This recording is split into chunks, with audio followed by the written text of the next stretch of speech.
I work at PayPal. Oh, no shit. So if anybody has a problem inside of this world, they know who to go talk to now, right?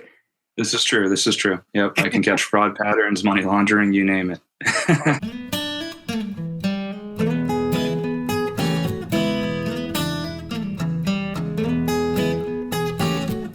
Hey everyone, we've got a lot of news to cover before we kick off this podcast. First thing is, the Bourbon Classic is returning again here in Louisville, featuring days of cocktails and chefs and parties and a full day of being able to sit down in a classroom kind of environment setting and listen to some of the industry insiders talk a lot, as well as master distillers. This is going to be happening from February 28th through March 3rd. You can read more about it and get your tickets online at bourbonclassic.com. Now, as most of you know, that last year we featured some podcast series from the Kentucky Derby Museum, and we're glad that we could actually do this again. And so we are going to be bringing back again the Kentucky Derby Museum's Legend series. Now, they've actually reached out to us and they are offering a coupon code for all of our listeners to enjoy all three events. I'll talk about them here in a second, but the coupon code is BP50. Now, on February 16th, you can listen to Wes and Kyle Henderson of Angel's Envy. On March 15th, it's going to be Fred and Freddie No of Jim Beam. And on March 29th, it's going to be Evan Culsveen of Willett Distillery. Remember, you can get all three of these events for $150 using the coupon code BP50. And you can get these tickets by going to derbymuseum.org/legend series. So if you live in, near, or around in these Louisville neighborhoods or cities, please consider coming. We're going to be there. We're going to be recording this. However, these podcasts aren't going to go out for quite some time. So if you want to see Fred Minnick ask the hard questions in front of the audience, I encourage you to be there in person. For all of our Patreon supporters, remember, please log into Patreon and go check out those past emails. There's a post that is up now if you want to reserve your bottle or an opportunity to buy a bottle from the barrel that we picked from the Community Bourbon Roundtable from Buffalo Trace that we just did. I think it was about last week. So make sure you go do that. If you're listening to this today on the release day of Thursday, February 1st, 2018, we are recording the 17th edition of the Bourbon Community Roundtable tonight at 9:00 p.m. Eastern Standard Time. If you want to figure out the link to join us, make sure you check out Facebook, Twitter, as well as Instagram. You can also follow Bourboner and Breaking Bourbon. You're going to see all of those links happen, and so you can go and you can join us tonight at 9:00 p.m. for that live recording. In addition, we are also going to roll out a new email list. So if you never want to miss an episode and you want to be notified first thing in the morning when it's released, go to bourbonpursuit.com, scroll down a little bit in the page, and you're going to see an icon that says to join the mailing list so you can never miss an episode. Make sure you do that, fill out your name and info, and you'll be automatically emailed every single day when a new podcast is released. Lastly, one thing to understand going into this episode is know that we've all been there before. We've all been new to a hobby, and we've all been new to bourbon at some point. And this is a fresh new perspective of learning how anybody can come into this and kind of get overwhelmed at times. So make sure you keep that in mind. And it's really interesting because we get to see a lot of new ways that people look at this hobby and how they take it, even if you are a spirits enthusiast to begin with. As always, make sure you support the show on Patreon. You go to patreon.com/bourbonpursuit, subscribe to us on iTunes, also YouTube, like us on Facebook, and make sure you also enjoy this week's episode.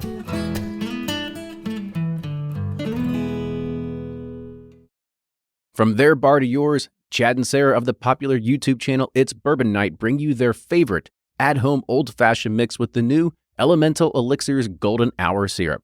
It's a custom-made syrup with notes of bold black tea, warm spices, and orange zest.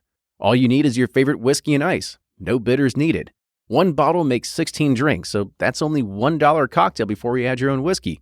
They can also be enjoyed in other cocktails or spirits, mocktails, coffee, tea, and anything you can think of. It's crafted locally in Lexington, Kentucky, and you can get your bottle now at whiskeyambitions.com.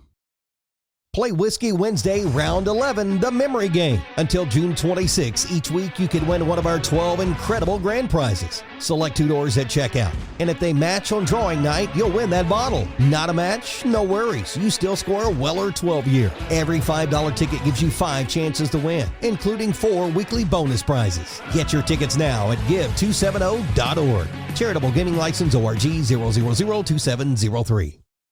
Ed Bly and Rising Tide Spirits are back again with a new release of Old Stubborn Bourbon.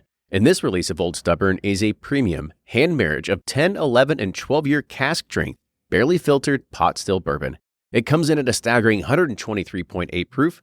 And the flavoring grain for this one, which the last one was wheated, but this time it's now rye. Rich, sweet, and bold with a long finish that's sure to be another eye-opener. You can order online at Sealbox or thebourbonconcierge.com. And you can even purchase in person at Revival Vintage Spirits, and even now with very few select stores in Kentucky. You can get it now while you can, but be sure to do it because it's not going to last long. Always find what you love at Total Wine & More. With so many great bottles to choose from at the lowest price, it's easy to find your favorite Cabernet or a new single barrel bourbon to try with some help from one of their friendly guides. And with every bottle comes the confidence of knowing you just found something amazing. With the lowest prices for over 30 years, find what you love and love what you find only at Total Wine & More. Curbside pickup and delivery available in most areas. Visit TotalWine.com to learn more. Spirits not sold in Virginia and North Carolina. Drink responsibly and be 21. Do you ever pour yourself a bourbon, swirl it around, and then start struggling to come up with tasting notes? And perhaps you're also looking for a good Father's Day gift idea. Well, you can now solve both with a kit from Knows Your Bourbon. And unlike other nosing kits on the market, Knows Your Bourbon kits feature real ingredients for the most authentic aromas. You can smell real Tahitian vanilla bean instead of some synthetic aroma that's just made from chemicals. So head on over to knowsyourbourbon.com and enter code BP10 for 10% off your order.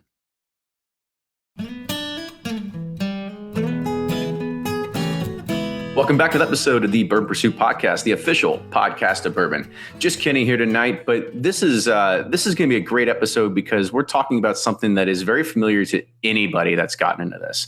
You know, what I should say for myself, you know, I've been drinking bourbon as a lot of people know that for a long, long time, ever since college, and never really stopped.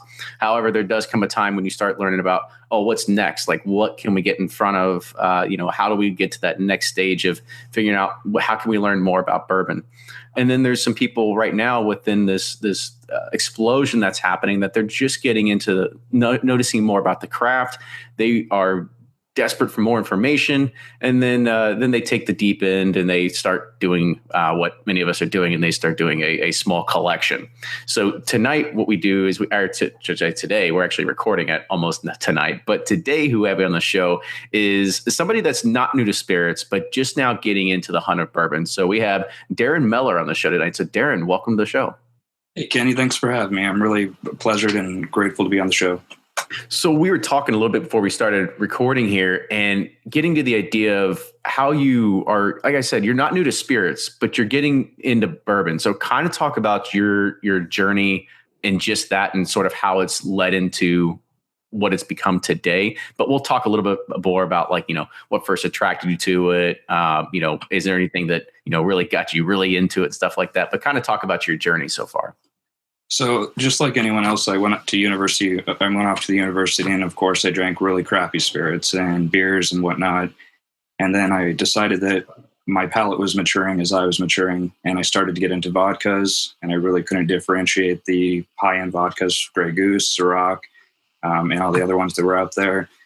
And what really inspired me was history and what goes into making the spirits vodka. Besides Dan Aykroyd saying that he could filter his Crystal Skull through diamonds in Nova Scotia, that's kind of special, I guess. But darker, more aged products like tequilas is really how I got my foot into the door. And I went off the deep end with both Patron and Don Julio and started buying some of the high-end Patrons like the Patron Platinum, and realized that there was more of a joy to sip on something versus shoot it or put it in a mixed drink. Otherwise, you were just kind of wasting it.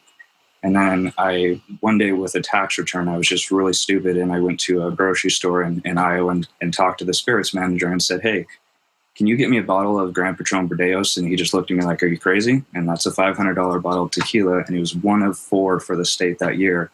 And I was able to get that bottle when restaurants were the only other people who were able to get that. Still have it, still haven't opened it. And then the tequila boom just started to be more of a hipster thing. And then I got into craft beer. My friend's a designer for a pretty big place in Omaha called Infusion Brewery. He does all the label making. Got into craft beer for a while. So just kind of got sick of that chase, going out to California, shipping back bottles, which you're not supposed to do, but shipping them back to Iowa that you can't find here.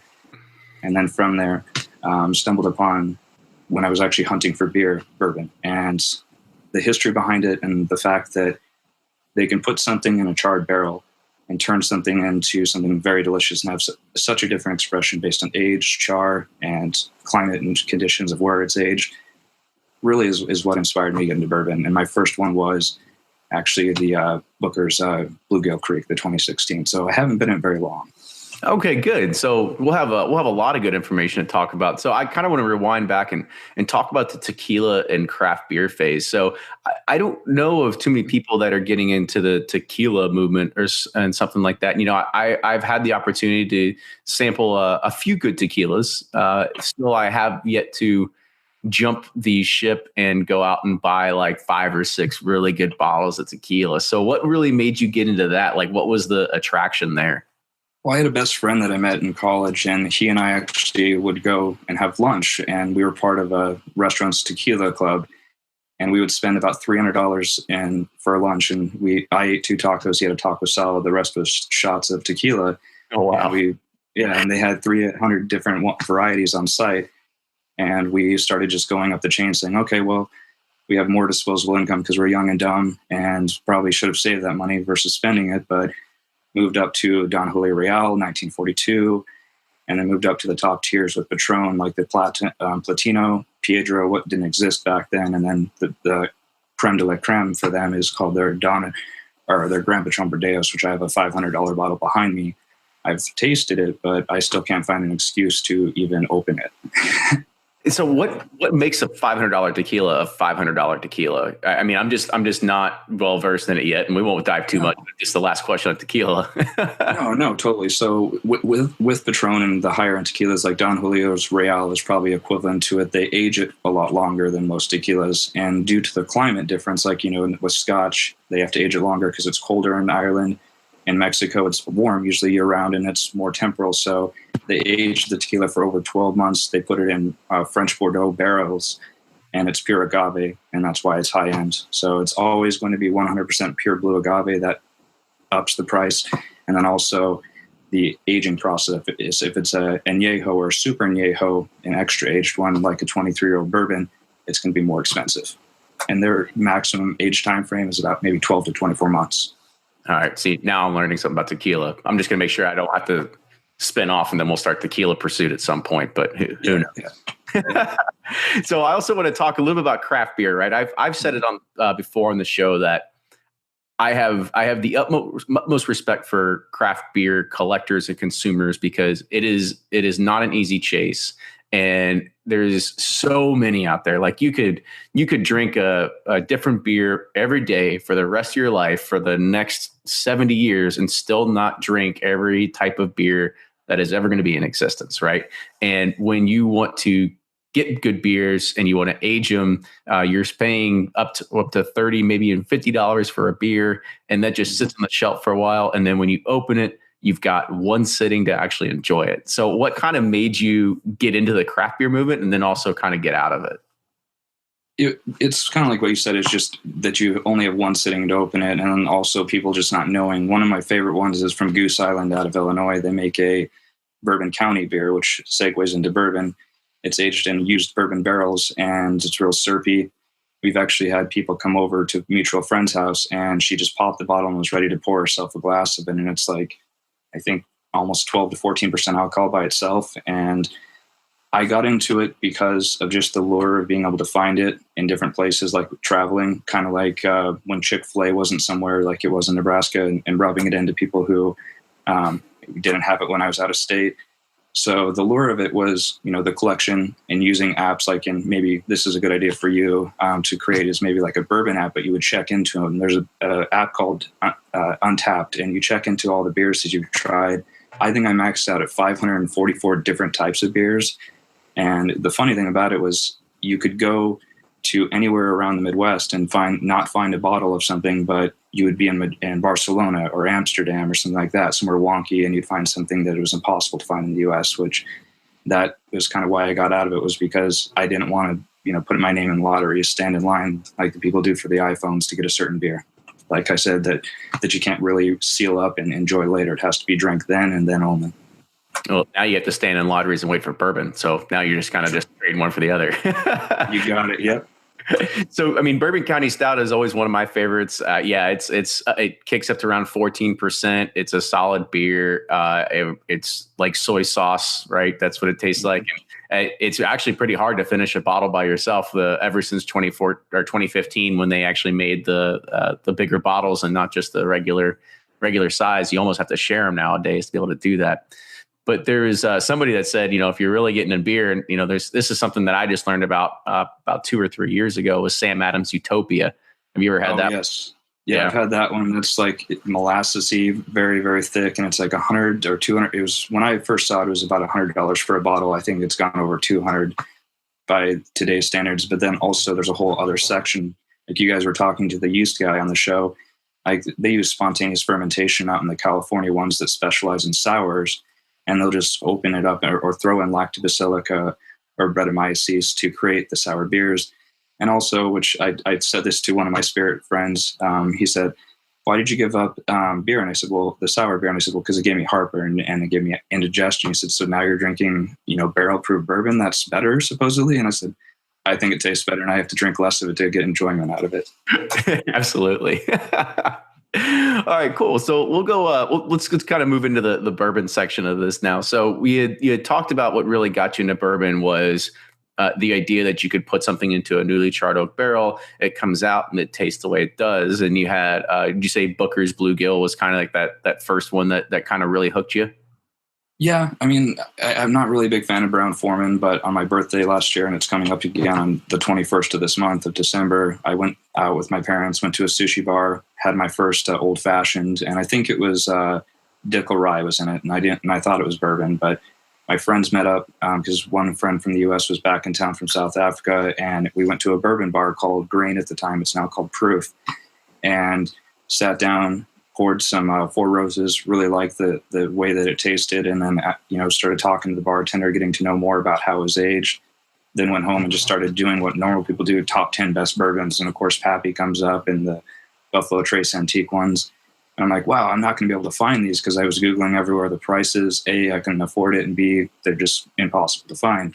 Went to my local spirit store called Spirit World in Omaha, and just walked up to one of the experts there, and they showed me around, and I told them what tequila I liked, and they said, well, you might like this. And I just remember taking that first sip of Bluegill Creek and having that, feeling in your cheeks with the alcohol kind of being stuck in there, almost like Listerine, but in a good way, full of fruit, cake, vanilla, and caramel flavors.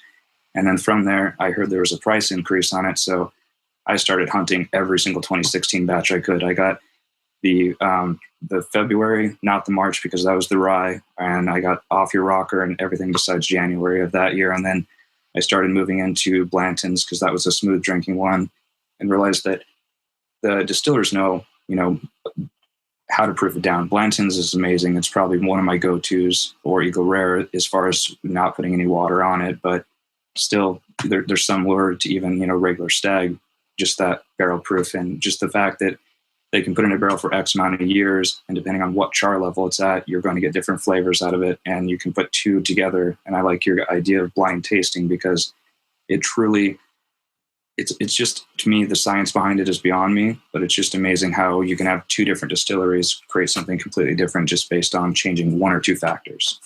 Yeah. And you kind of surprised me there, because you take a little bit different approach than I think most people do that when they get into something. And we should also say that, a lot of us are more informed consumers and we want to research more, but sometimes people don't. I don't know if you did the same exact thing where maybe you were trying to buy your maybe first or second maybe third bottle of bourbon and you go to the store and you just look at the shelves. I mean, was there a feeling of anxiousness, or did you really not know what to do? Were you asking for help, or you just said, well, I'm just going to play a little Russian roulette and pull something that's in a middle bit of a price range here and just go for it? It was a little bit of both. So the owner, he pushed me to Maker's Mark 46. That was the second bottle of bourbon that I bought, besides the Four Roses single barrel. And with that, I walked in, thinking, okay, well, these are about $40, $50 bottles of bourbon. And I saw the Garrison's Brothers gray labeled this, I think the higher proof one, barrel proof. And the bartender, Elzuri, walked around and actually ended up selling me a bottle of Monkey Shoulder. But this is where I got really intrigued by it, because I was anxious about prices. He said, Garrison Brothers is kind of similar to tequila. They're down south. They have warmer climate, so they're going to be able to age their bourbon a lot quicker than they can in Kentucky. And he's like, I'm supposed to tell you to look at this, but we walked around. He showed me the differences between color, how long it's been aged, how that influences it. And then from there, I ended up walking out, I believe, with the Monkey Shoulder, and then decided to start looking at other aged bourbons outside of the Beam Suntory, wheelhouse, and even explored like Diageo's Bullet Bourbon, because everyone told me that was okay. And one day, just unknowingly, I had an anxiousness because I saw Stag Junior just all over the shelves in a Nebraska store. And my favorite spirit guy there, he said on the shelf, he's like, "This is Rhetoric 23. Are you sure you want to, leave this here?" And I'm like, "Is it rare?" So I called up Elzuri and I said, "Hey, there's this stuff called Rhetoric 23 sitting on the shelf. Is it any good?" And he's like, "Yeah, what's it cost?" And it's like $149. He's like, "Grab it." And I did. I still haven't opened it yet. I've tasted it at the bars, but I guess it was kind of methodical, but also taking advice from bartenders and mixologists who were honest about it, who weren't just trying to make a buck on it to sell you the most expensive stuff. So why did you gravitate towards like grabbing a Stag Junior? Was it something that you read, or is it just you saw pictures, or is it just, I mean, what was that initial thinking?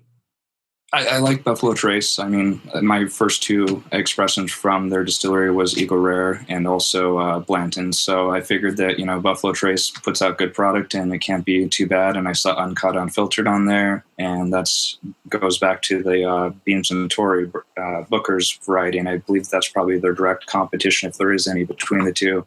And I just said, hey, this stuff is 137 proof. I'm not going to have to water it down. In my opinion at the time, I actually wanted to blog about it and say that I like barrel proof more so because I can add my right amount of water. And to me, it doesn't matter whether it's limestone water or it's, mountain snow melt from Breckenridge breweries or Breckenridge distilleries water. I wanted to put, whatever water I could in there and kind of, not put it on ice and drink it straight. And that's what made me gravitate towards it, because it was barrel proof and a reasonable price. So you were smart enough to know that it was actually from Buffalo Trace, right? But most people, they're going to walk in the store and they're going to see all these different labels and not even understand that, like there's only really like 6 or 7 distilleries, right? And 90 labels come from these 6 or 7. So how did you figure out that information or decipher it? Because a lot of that comes from actually just having to learn knowledge about the bourbon industry in general. It was from this podcast, just talking about the different, distilleries that are big, like Brown-Forman, Luxco making Blood Oath, and some of the other brands like Rebel Yell, which I think is owned by someone else. It's a subsidiary. But plugging a ton of time into Wikipedia and into Google as well, just looking up, this brand and then finding out who the parent company was and then expanding their portfolio, like going to Buffalo Trace's website and clicking on their brands and then finding out they're owned by Sazerac. And then finding, what other expressions they have under that umbrella, or Beam Suntory or Diageo as well too. So that's really what made me know that was George T. Stagg, was a Buffalo Trace expression, was just the research I put in prior to seeing it on the shelf.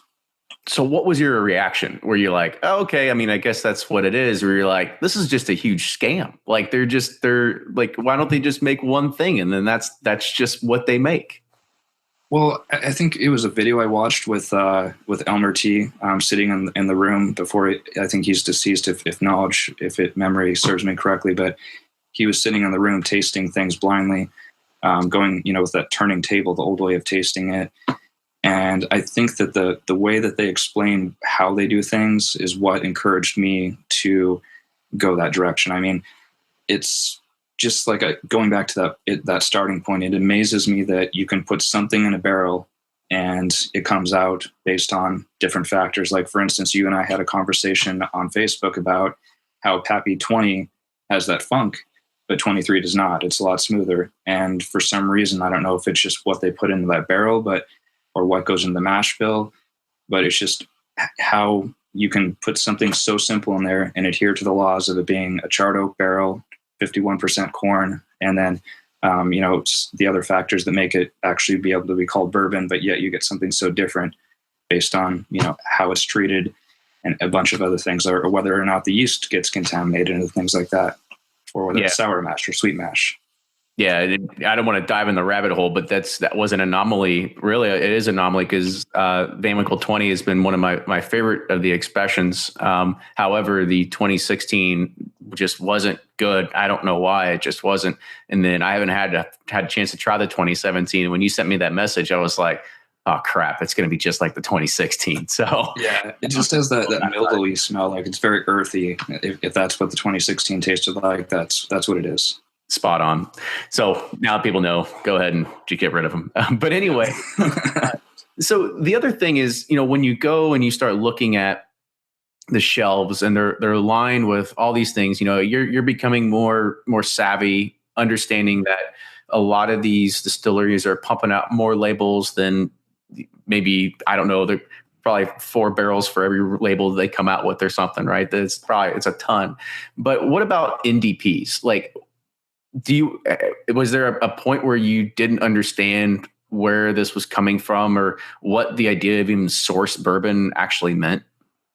Yeah, I mean, it was with Jefferson's, I think, because I actually was reading the label, and my dad, he's very analytical. I was sitting next to him, and I told him why I bought it.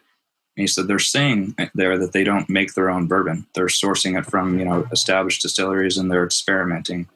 And that's really where I just started changing my outlook, and even looking at, the less expensive bourbons as well, and looking towards craft, because at the end of the day, I don't have an infinite, source of income, and neither does anyone that I know of, unless you're Zuckerberg or Bill Gates or something to that effect. But I'm trying even in newer ones, like Costco has Bookers for $50 a bottle, and that's a lot less than what you're seeing it elsewhere. And they did get a couple Wellers in that they sold for probably less than what, most people, would ever buy, like what you talked about on the show. But now it's kind of like getting towards that craft side of things, where I'm trying a bunch of these craft distilleries that haven't really had the big boy, price value, where they can ask for X amount just to be more diverse within, my repertoire of what I've tried.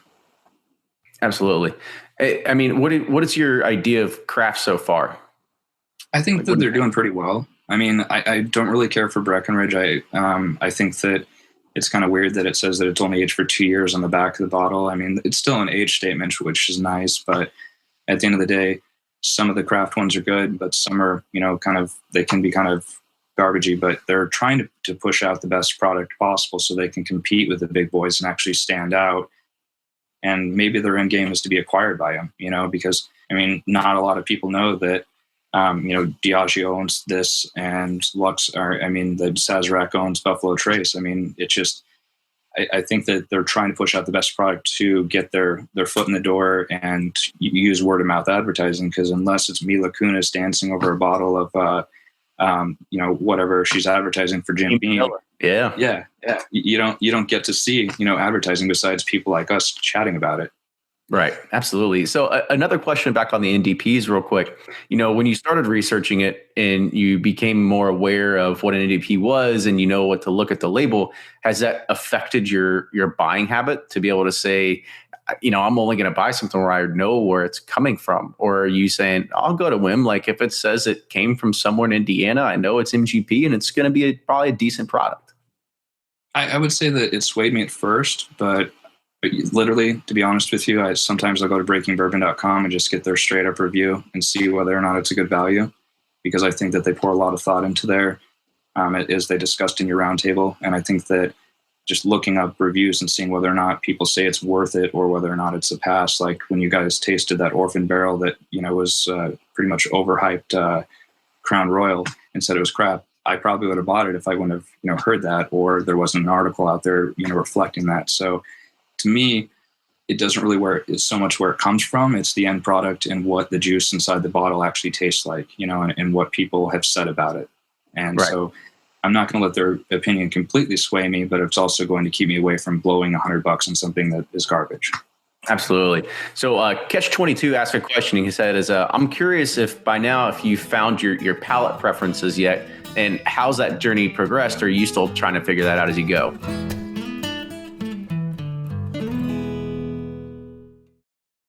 If you're anything like me, then you can't get enough about bourbon. And that's why I'm a subscriber to Bourbon Plus magazine.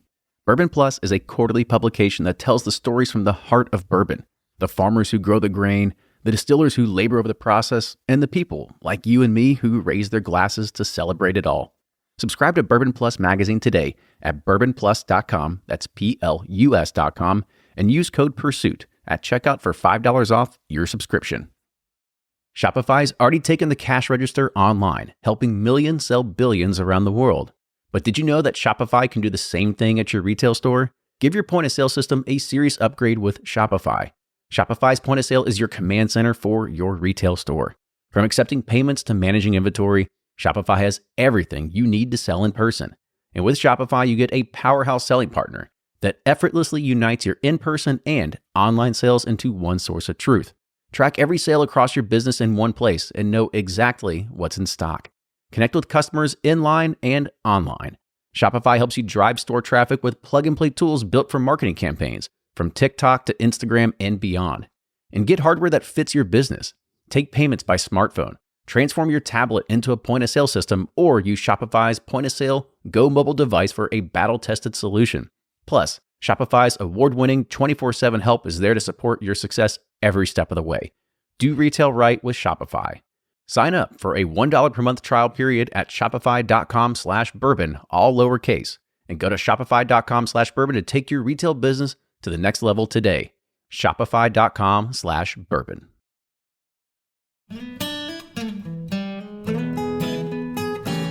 So Catch-22 asked a question. He said, I'm curious if by now, if you found your palate preferences yet, and how's that journey progressed? Or are you still trying to figure that out as you go? So I sat down with Joel, who's the owner of the Bar Proof in Omaha, where I had the Pappy Flight and all the Buffalo Trace antique collection besides the Eagle Rare. And I figured out that I guess your palate gets burned out about 90 proof. And then everything just seems to taste good after that point in time. But my palate choice, as far as what I look for in it, is a caramel taste, a little bit of fruitcake, not too much spice towards the end.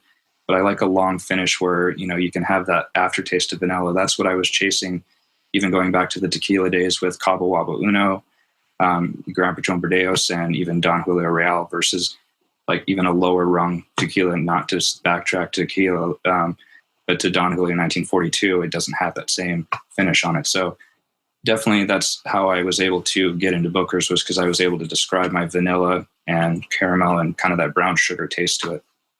And this is going to be a spin on Catch-22's kind of next section. He kind of want to know, you kind of talk about proof as you've kind of figured out where your balance is there. But, what about your palate when you look at high rye versus low rye versus a wheated bourbon? And what was the process of actually learning those as well?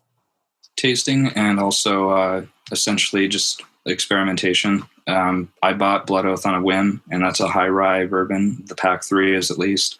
And I kind of like that spiciness. And for some reason, like, I even messaged you whether or not it was a good idea to buy Whistle Pig or Michter's, which I think those, to my knowledge, I know Whistle Pig is a rye whiskey, but Michter's has a little bit more rye content than some of the others as well. So I think my palate is changing to where I'm appreciating that spiciness. At first, I wouldn't drink rye whiskey to, save the world, but because it made me think of all the Jack Daniel shots that I had as a young college student.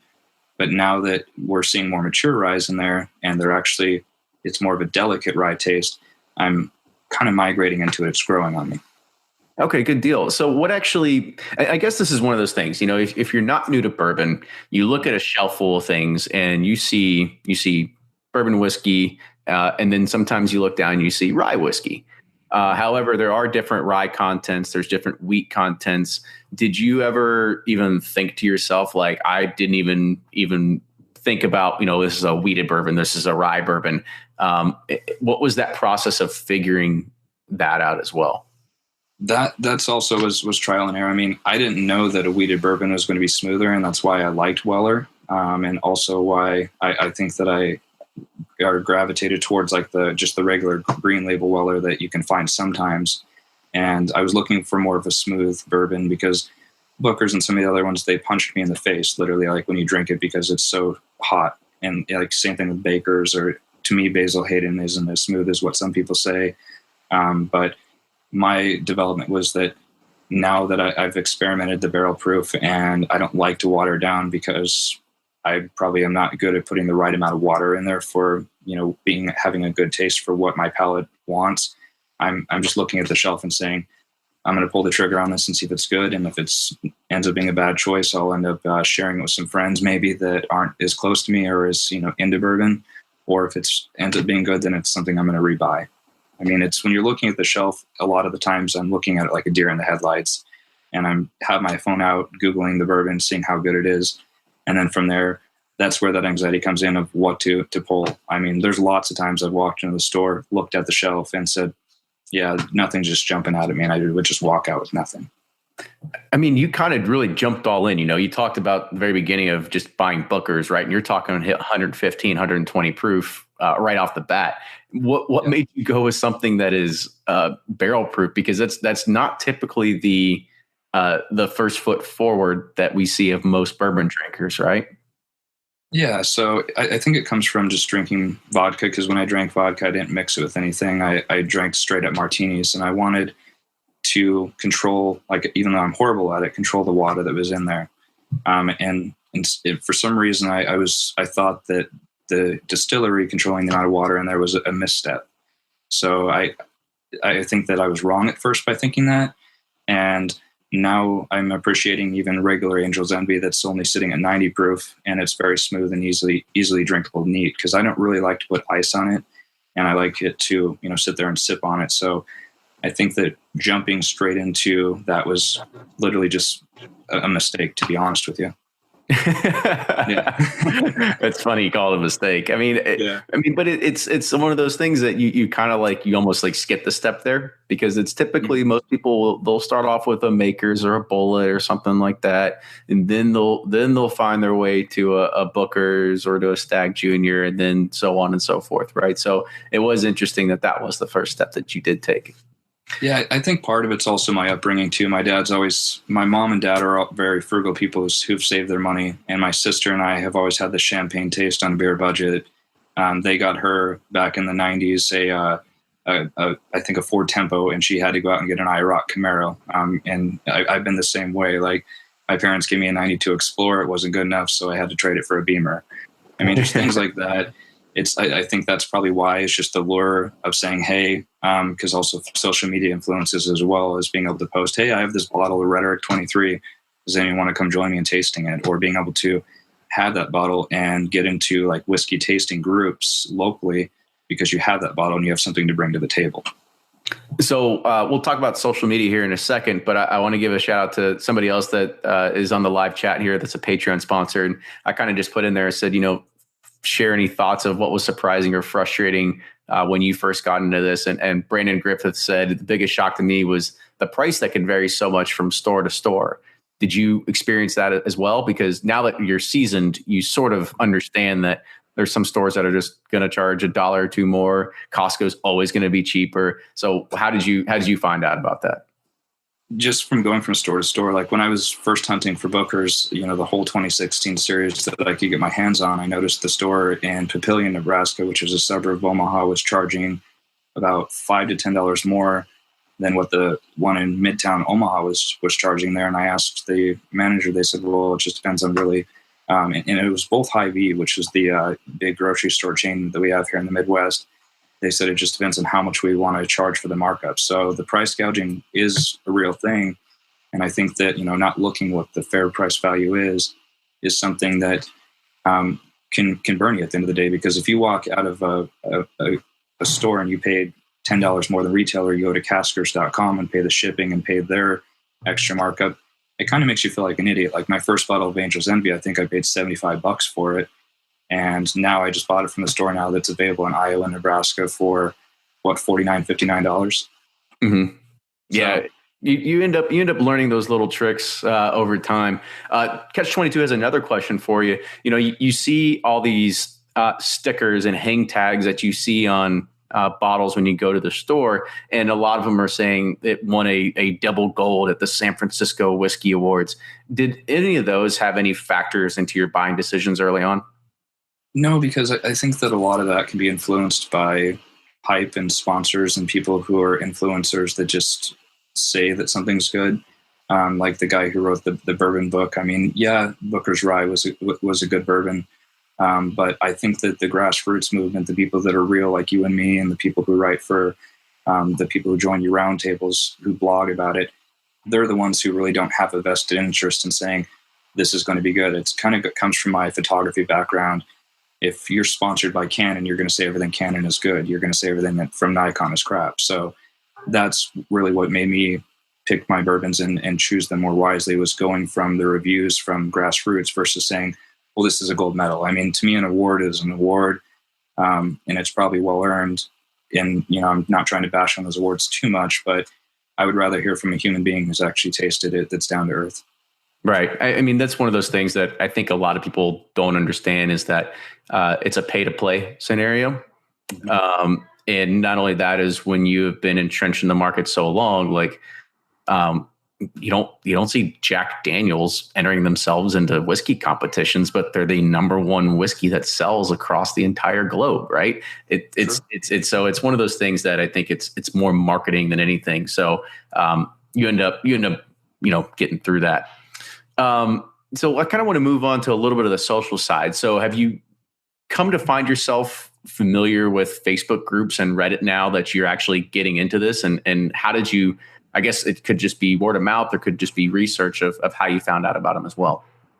So the Facebook one has been more accessible. I guess Reddit, I've never really gotten into Reddit too deeply. I posted my first impression of Booker's when I tasted it, and it actually resulted in Beam Suntory sending me 2 of their snifter glasses, a note-taking book, essentially what they give to people for their tasting sessions, and a pen that said Booker's on it with a nice letter. So that's go to Reddit, cool. Now, start putting in your Booker's reviews. Yeah, but then the Reddit community came back at me and they're like, well, hey, you're posting from your WordPress blog or whatever it was on Tumblr, I think. And they said that's goes against the bourbon reviews. You have to actually write it within there, supposedly. And so I pulled the post on there, but not too soon, because Beam Suntory was calling me up and saying, hey, we really like your post. And they actually ended up sending me one of the batch 3 Knob Creek 2001. So that wasn't too bad for, taking about 20, 30 minutes to write about it.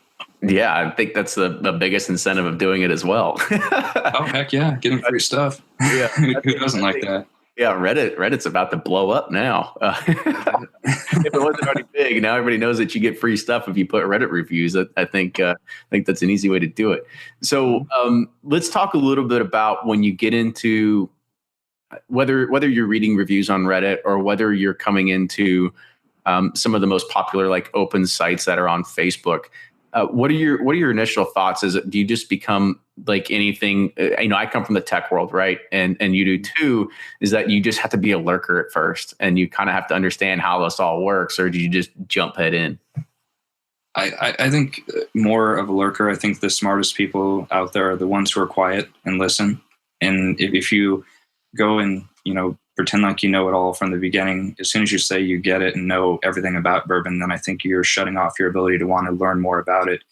But if you sit back, listen to podcasts, search when you have some downtime, instead of watching some silly show on Netflix or something like that, watch YouTube videos about it and see what other people's opinions are, then you're going to learn more in-depth process of it. I mean, I didn't know that Elijah Craig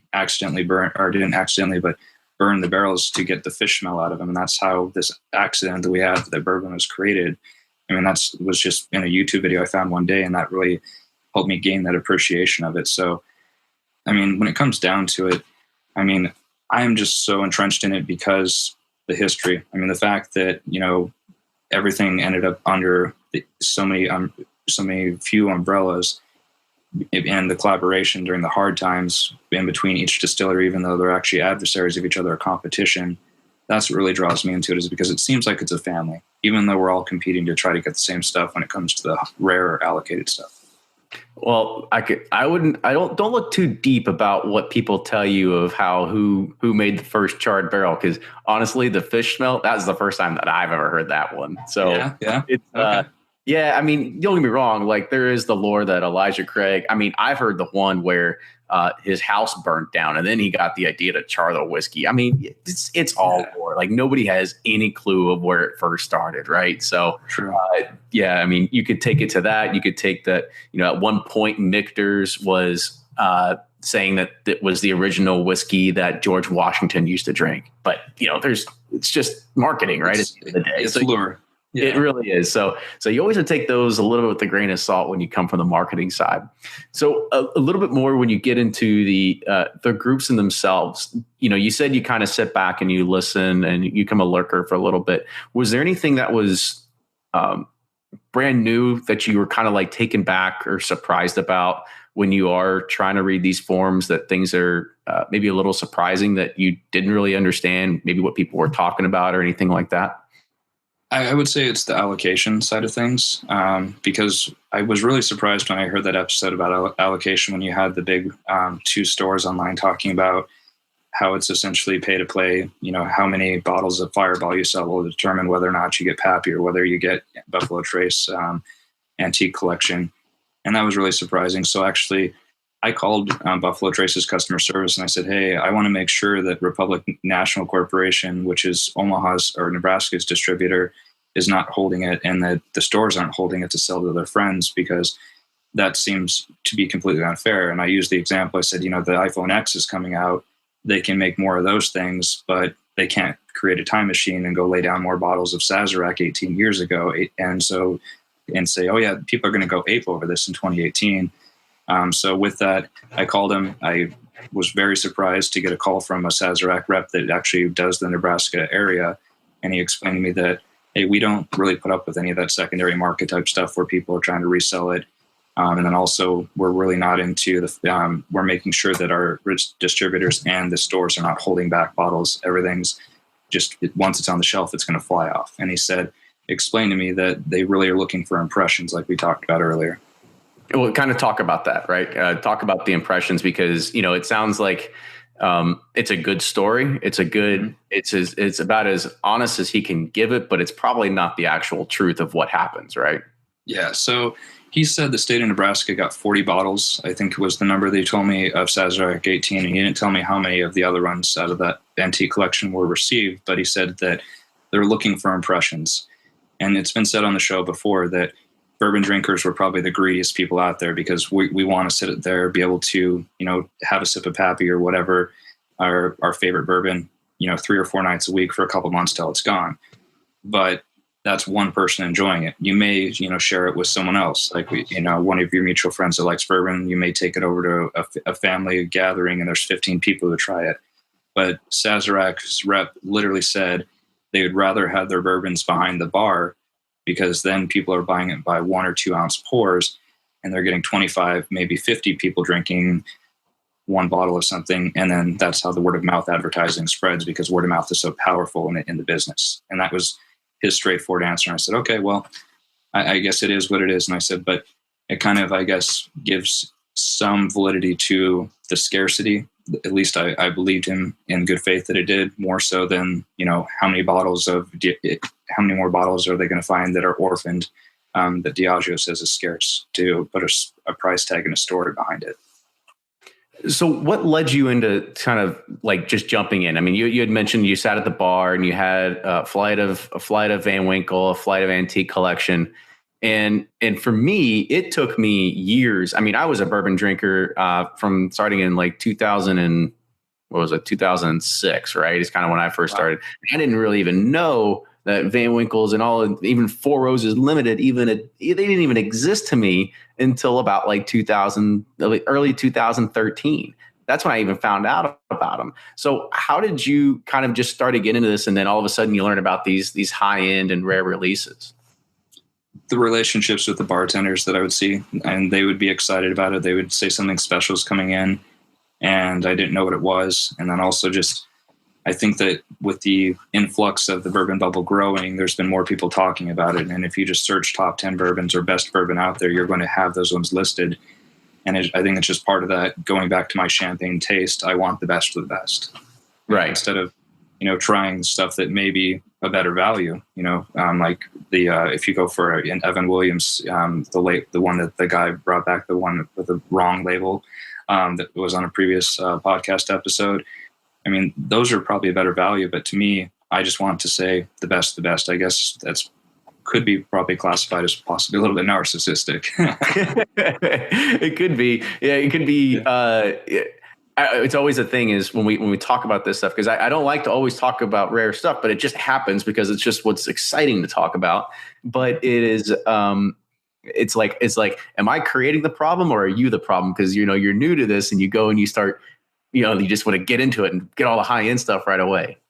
Yeah. And I think that is the double-edged sword, but also there's some sentimental things. Like last night was the first night that I watched the sequel to the Kingsman movie, The Statesman. And I know that I have a bottle of that behind me, and I sat there and I drank that while I watched the movie just because it kind of went with it. And I noticed, all of the products from Brown-Forman were in the background, even the Herradura's tequila they had poured for the guy named Tequila in the movie. So I don't know. I think part of it's being a little bit uppity and being kind of a hipster. I think the hipster movement is really what's hurting a lot of the industries. It's hurt the beer industry and the tequila industry as far as price explosion, people getting into it and then kind of abandoning it. Like there's been things I've read that people are gravitating towards aged rum. And if they do, that's great because that means that maybe bourbon prices might settle. That might be the resolution. Absolutely. So back again to the social media side. So I guess this is one of the things that I was fascinated with. And then when I end up inviting people to groups, I always tell them, I say, make sure you sit back and you lurk. And then when you see the words like, or the letters like WLW or OFBB, like don't just go ahead. Like you have to figure out like what all those mean. So when you saw all these acronyms, like how you were able to start deciphering those? Just the same way you do in the tech world. You have to ask someone, you have to have the humility to put the question out there and just say, I don't know what this means. Can you define this for me? And I mean, you can Google it if you want to, but a lot of the times I would even get snarky responses and there's that little link someone could send you that says, let me Google that for you. And it plugs in that string of code and it actually pulls Google and search and shows how to do it. So yeah, I would ask people, and sometimes people would give me kind of a weird look on my face. Like, why don't you know this if you're drinking all this other bourbon and things like that? But you're not going to know unless you ask. Absolutely. I think might be the next a t-shirt idea for us. We're just going to have the back of our t-shirts. You just say bourbon acronyms, and then it's just going to be a whole slew of them back there. I think that's a great idea. Yeah, I'll have to write that one down. There you go. So now that you're getting into the scene, you're getting in. You said you have a champagne taste and on a beer budget. But at this point, what have you found is maybe the most frustrating thing with the bourbon scene? I think that it's not being able to have what you want and having to pay maybe $50 to $60 for 2 ounces of something that you can't get a bottle of. I think that that's the frustrating part, or the fact that I jumped into the high-end stuff right away and just overlooked all the stuff that could be a more fair price point, that could actually be something that is more enjoyable and can adhere to that beer budget. I mean, honestly, you don't need to share on Snapchat and on Instagram all the bourbon that you're drinking, because frankly, most people probably don't care. And at the same time, it gets frustrating as well, because they're like, oh, this guy's been drinking bourbon since fall of 2016 and he may not even know what he has in his hands. So I think that that's some kind of a step back in the correct direction, probably for the connoisseurs like yourself who've been drinking it for a while and appreciating it for a longer period of time. So I guess what's that advice that you can give to people that, I mean, we talked about it in a previous episode about how the community's changed to where everybody's really attacking a lot of newbies that actually come to the scene. What advice can you give to people that have been around it for a while of how they can be more welcoming to people that want to join it? I think that the best thing to do is approach it with kindness. I think when everything in life, if you approach it with kindness versus, being on the defensive, it's going to yield better results. If someone would have just told me, Darin, instead of spending $70, $80, $100 on this, try this, see if you like it. And maybe not just handing me, the Booker's bourbon proof. Maybe that was a bad recommendation from the woman at the liquor store on that day. But I think that someone who is really lurking and sitting and listening, I think that welcoming those new people and saying, hey, start out with Bullet. Maybe start out with some Makers 46 if you want to get fancy, or start out with regular Makers, or, other bourbons that are usually overlooked like Elijah Craig, or anything from Heaven Hill like Larceny. They had it with a $20 rebate, and I got the bottle for $10 at the end of the day because they sent me a $20 check. And that's a delicious expression, but it's not going to break the bank. So I think that having, or just welcoming people in the community and telling them to gravitate towards the inexpensive stuff, I think would be a better way to help the veterans out, because then you can essentially earn your keep and then start buying the expensive stuff because you know what you're talking about. I mean, I've poured hours into this in a short amount of time at a very fast pace. But when it comes full circle, I did just jump in and just bought whatever I thought was cool. Absolutely. So we had posed that question earlier about what's frustrating that you're getting into bourbon. Brandon Griffith said crotch shots or is what's frustrating to him. I don't know if I think I'm over it, but I don't know about you. Yeah. I think that's it's tough. I mean, it's like trying to get into anything else. I mean, even when I played golf and trying to ask my friends who played more often what clubs to get, they would tell me the top end ones, but that's not something that's allocated. You're always going to be able to buy whatever you need to buy. Yeah, you can manufacture some new pings, that's for sure. Exactly. I'm more of a Cobra guy, but it's okay. I won't hold it against you. Let's see. So 22, or was it? Oh, Bill Nell had a good question. He says, you had mentioned that you were waiting in lines for the beer scene. Are you surprised that people are also waiting in lines and lotteries for bourbons as well? I'm not surprised by it, but I don't participate in it because the people who are dedicated enough to wait in those lines, I think, deserve the ability to have the chance to taste it. If I see something on the shelf that's rare, I'm going to snag it. But I'm not going to text 5,000 people that I know and say, hey, go out and buy this.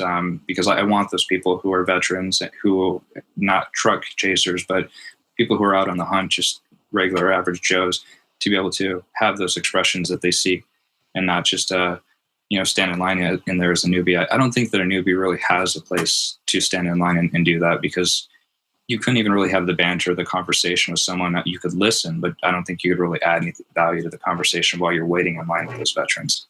That's probably the most real and honest answer I think that that's really good, because I mean, around here, it is what it is, right? And people they'll bring their moms and their brothers and their cousins, and there's just all, I mean, don't get me wrong, there's people that we've got a local group that's got over 1,200 people in it, and every single one of them will be at every single raffle, even though there's only about maybe 50 to 100 people that actually communicate and actually participate in that group, right?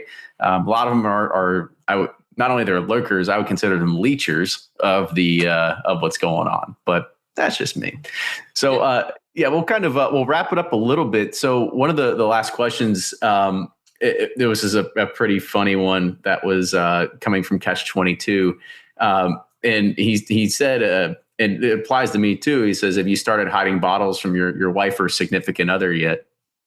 Yeah, I've had to hide those bottles, and I worked a ton of overtime and got that sinus infection that seems to get, the whole country had. And I brought in that bottle of Statesman, and also I think it was some other higher end bourbon, and I'd have it in the brown bag, and I would wait for that opportune time to sneak it into the house. And yeah. Bill says that he has a 1792 225th sitting in his car right now. He has to bring when the wife's out. And then Brandon Griffith says that he stuffs Russell's Reserve picks in his work bag to just be able to sneak them inside.